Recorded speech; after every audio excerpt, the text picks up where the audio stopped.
In this short video, we take a look at how we would search for the Titanic Bible code in the King James Version of the New Testament. As in the web page, we'll go step by step.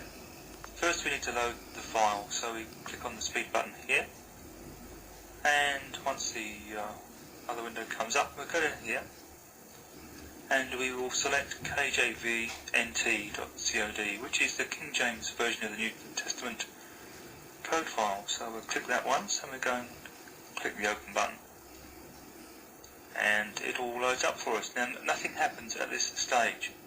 There are a few things we still have to do.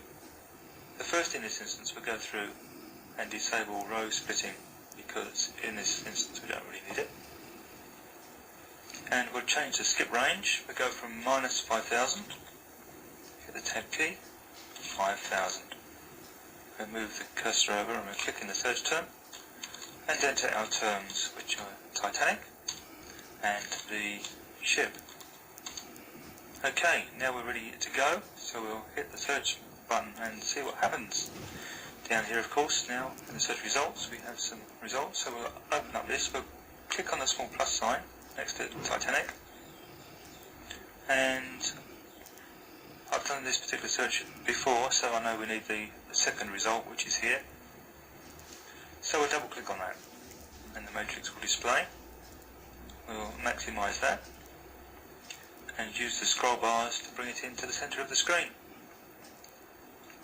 And there we have it. We have the Titanic in close proximity to the term the ship. And of course the Titanic was a ship which sank on its maiden voyage after hitting an iceberg. Now the interesting thing on this particular matrix, which is why I've chosen it from the others, is that we just move along here, use the scroll bars or the arrow keys, or the arrow buttons, sorry. Now we see from here the ship was covered with the waves. Just bring it in a fraction more. So we have the Titanic as our main term, and right next to it is the phrase the ship was covered with the waves, which is quite a remarkable little code to find.